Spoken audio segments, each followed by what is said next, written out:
At the end of last year, I was entering into 2025 utterly scared and confused. I was in the middle of preparing for what I thought was the most defining moment of my life, my final exams in med school, which meant that I was closing one big chapter, one that literally controlled the last 8 years of my life, and stepping into another one that I had absolutely no map for. I was moving from one phase where I had some structure, or at least I could predict what my next day, my next week, or even the next day could look like. I had one clear goal. To a place where every line seemed blurry and like they weren't even leading to the same place. I could no longer hide under the cover of school or use it as an excuse not to chase a passion or interest. Fast forward to now, the end of 2025, and I've grown. I finished medical school, I've been able to grow a small community online, I've grown my income in ways that I least expected. I lost weight and maintained my goal weight, and I started a business. Very shocking. And I don't say all this to impress you. I say it because none of these things happened the way that I imagined they would happen, and none of it came without a cost. This year didn't just give me results, it gave me lessons, lifelong lessons. I learned about who I had to become to carry what I had been praying for. This year taught me that stepping into the life you want is never accidental. It's intentional and oftentimes uncomfortable. So this video isn't going to be a recap of my achievement, but it's a reflection on what this year taught me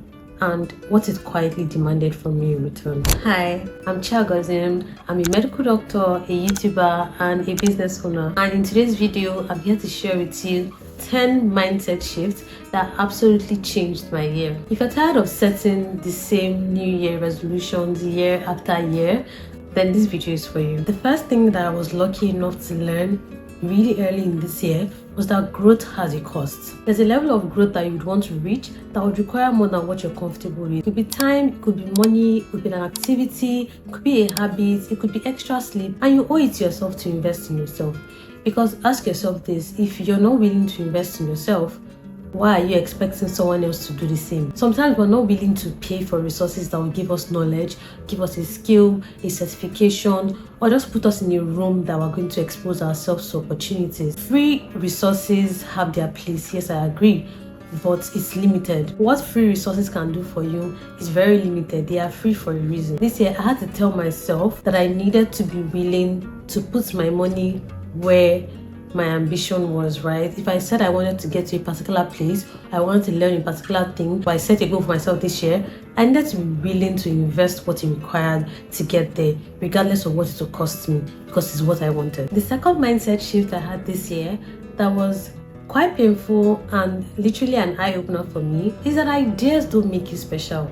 Yes, I said it. Because you had that one idea, it doesn't mean that you've done something revolutionary. The people that you know today that are pioneers of very great things, you only know them because they put their ideas to work. They didn't sit on their ideas, they didn't sit in their house planning and planning. They actually went out and put the ideas to work. That's what makes you special, and that's the difference. Ideas are very common, but execution is very, very rare. And that leads me to my next point, which is decide fast and fail fast, especially with the reversible decisions. A lot of people are afraid of failing, and I think that that's one thing that I'm very grateful to God that I grasped on time, that failure is not the enemy and failure is not entirely a bad thing. The reason why execution is so rare is because a lot of people wait till they have everything figured out or they feel fully confident in something before they actually go out to do the work. You need just about 40 to 70% of information about something to make a decision on it. You don't need 100%. So you don't need to wait till you're fully sure of what it is. You just need to act. Clarity is going to come from action, not from planning, not from thinking, but only from acting. When you act and you find out what it is, then you know if it works. And if it doesn't work, then go back to the drawing board, iterate, and try again. And my next point is also closely related to this, which is that a messy attempt would always beat a perfect idea or a perfect plan. The fifth mindset shift that I want to share with you is that comfort is a quiet expense. Staying within your comfort zone will keep you exactly where you don't want to be. Comfort most times delays growth. Before, I used to laugh at this phrase where they'll say, it's the person that is wearing the shoe that knows where it hurts. And in mind, I'm like, if the shoe is hurting, just take it off. But then this common phrase signifies how growth can be uncomfortable. That The only time that you know you need to buy new shoes is when the old one is tight. If the shoes were expanding with you, then you probably never buy new shoes. But you get to a place where you really don't fit anymore, or something doesn't fit anymore, something doesn't work anymore. You say you want to save more this year, but still you're not putting your foot down as to cutting down your expenses. Or you say you want to get promoted at work, or you want to transition roles, but you're not going to take out the time in the day to take a course online, or even go out and network with people in the industry like that you want to enter. You are still there forming introvert, forming mysterious. A lot of the things that you want will not just fall on your lap. Sometimes you have to go out there, do the things that are uncomfortable, do the things that scare you to get what you want. And the next thing that I want to tell you is say yes. Say yes. I mean, so it depends on what you're saying yes to, don't get me wrong. But say yes, that's the short of it, right? Sometimes you will not always be fully prepared for something. An opportunity can meet you somewhere and you don't have the time to plan for it. You don't have the time to think about it. This year, I said yes to a lot of things that before I would want to sit down and plan ahead. And I was not used to being spontaneous. But saying yes to a lot of opportunities, a lot of people ask you, "Oh, do you want to go somewhere? Let's meet up. Let's go for this thing. Let's go for that thing. Let's do this thing together." Just say yes. What's supposed to happen? As long as you're not going to die on the line, just say yes. And it might literally turn out to be the best thing that could have ever happened to you. And the next one is discipline is great, but being able to adapt is even greater. If you don't know what it means to be able to adapt, is to be able to change as situations are changing. It's good to have structure. It's good to always have a plan. It's good to have a routine, have things written out, plan 5 years ahead. That's beautiful. What if you run into a situation where the way you planned it didn't work out? Or you get somewhere and something that you need is not there? People that are able to adapt are very, very, very valuable anywhere they find themselves. They're valuable to themselves and they are valuable to people around them. I saw a quote earlier this year that said that those who win are not just people that don't quit, but they're people that are able to learn, adapt, and adjust the goalposts accordingly. If you say that you want to do everything by the books or do everything exactly how you planned it out, sometimes you'll be stuck somewhere and you can't move forward just because you're refusing to be flexible and just switch things up so that they work for you. My next point is a commonly misunderstood concept, and it's the fact that visibility doesn't equal virality. To me, visibility is showing up to the right people at the right time. Literally, you don't have to go viral on the internet to be more visible to people. For one man, visibility is one person seeing them. For another man, it could be 10,000 of people seeing them. It's not the same for two people. It just means that you make yourself available to the right audience at the right time. And now, the reason why I think that virality is most often misconstrued or misunderstood as being visible. They're closely related, right? Because sometimes going viral will put you in the faces of people that need to see you. But at the same time, you may go viral and not anybody that is valuable to you would see it. But then it increases your chances of being seen by those that need to see it. Visibility for you could look differently in different seasons, and you need to understand that to be able to position yourself properly. Sometimes people think that, having an online platform is, you're trying to be an influencer or you're trying to be popular. You don't have to be popular to want to establish yourself online or have a global presence or an online presence. It just means that you want your target audience or people that you want to be able to reach you. The internet is a very big place. You can literally reach someone thousands of kilometers away from you from your phone. And visibility is something that once you hack it, could literally take you from where you are to a place that you probably didn't even imagine that you could go to. Now, this next one is something that I've struggled with for basically all my life, and it's the fact that you don't always have to start from scratch. You don't always have to start from scratch. You don't always have to struggle. You don't always have to merit something. You don't always have to earn things. I've lived my whole life wanting to earn stuff. I want to get into school based on merit. I want to earn a job because they read my CV and I went for the interview and they were impressed with me, and then they said, "Oh yes, you have the job now." I want a brand to see my video and say they love it and then reach out to me. But the ironic thing is that this year, most of the opportunities that I've gotten have come from referrals. From someone saying that I trust this person's work, and then they put a word in for me, and then I get called or I get a message or an email about something that I've probably been stressing myself, going up and down looking for and a simple referral landed me the job or the opportunity. As a society, we've glorified the hustle culture and the struggle mentality. We tell ourselves that we're struggling or we're hustling now so that our future generations don't have to suffer or don't have to go through what we went through.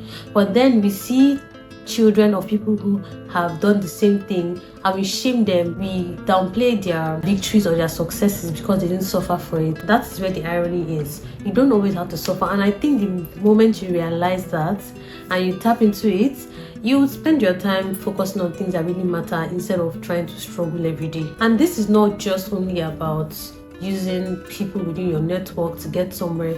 It's also learning off of people's experiences. If you're trying to break into a new field or a new career, you don't have to make mistakes that are costly. If there are people who have gone ahead of you and they've made a course telling you, oh, if you want to get into video editing, I've made a course that you could learn everything that I've learned in the last 5 years for a simple fee. Why not just pay and learn and just get ahead? Like literally get a head start, right? Shorten the learning curve. I know that sometimes we get validation from knowing that we taught ourselves something, we built something from the ground up.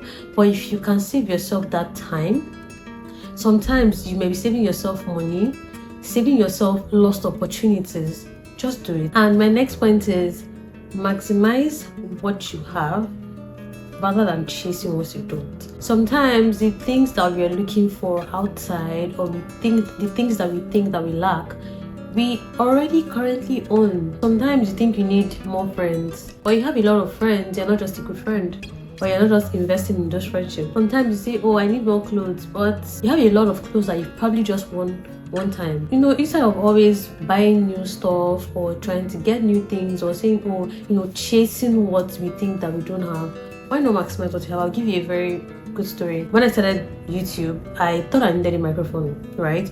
I mean, I probably still do need a microphone, but I'm going somewhere, stay with me. I went ahead and bought a microphone and I tested it out and everything. But then guess what? That was also the same time that I learned how to improve my audio without using a microphone. And the quality of what I was getting just with learning how to do this on my own was even better than the microphone that I had gotten at the time, right? And it just taught me that sometimes you may just need to fully max out your current position, what you currently have, before moving on to say that you need something new. And the last mindset shift that I think that a lot of us in our 20s need to hear is that figuring it out is not a phase, it's life. You'll be 30 and probably still figuring it out.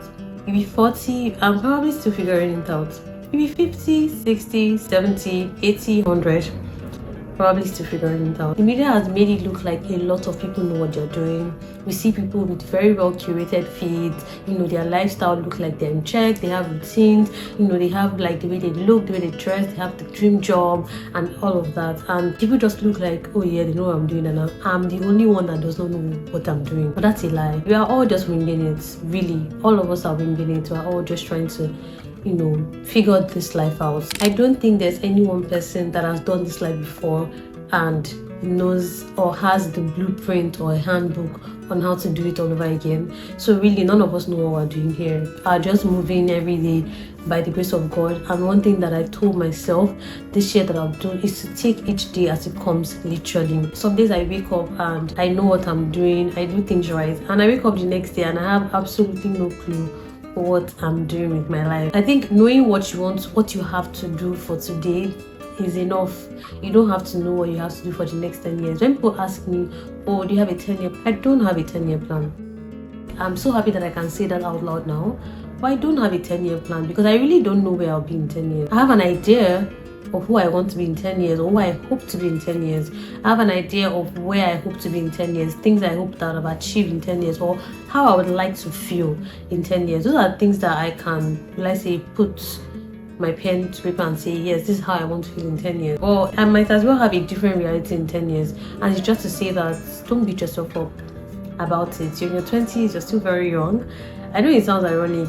This day and age, 20 doesn't seem so young anymore. We're all rushing, and I'm not sure where we're all rushing to, because funny enough, the only place that we're all sure that we're all going to end up is the end of our lives. And so I think that while you're here, you should enjoy the experience of life itself and look to the only person that's bigger than us and knows why we are here for your next steps. One thing that I did a lot this year was, every morning ask God for the plan for that day. Some days I might be tempted to ask God for, what am I doing to my life? And I see now that it's an accumulation of all the days of the year. For every single day I wake up and I say, God, what do you want me to do today?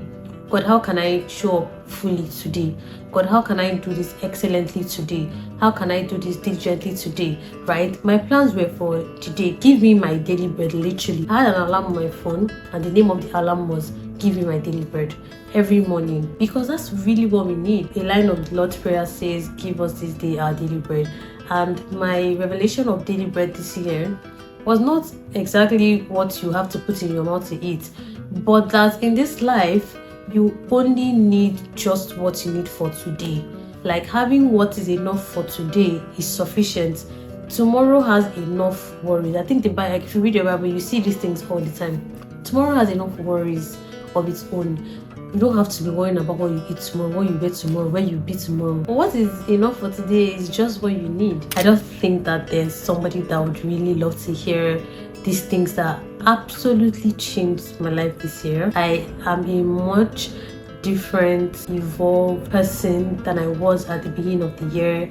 I'm much more confident, I'm happier, I'm more content with my life, and more than ever, I'm not worried about my future. If you got to this point in the video, thank you so much for watching. And please let me know in the comments if there's any of the things that I said in this video that highly resonates with you. Let me know if there's anything at all that stood out to you, or if we learned the same lessons. Let me also know if there's something that you've learned this year that I didn't mention in this video. It will be useful to me and any other person reading in the comment section. Also, if you found this video helpful, please leave a like, leave a comment, share the video to someone that would absolutely need this. My next video is going to be covering how I'm going to be getting ready for the new year and things that I think are very important for us to do, and I hope you stick around.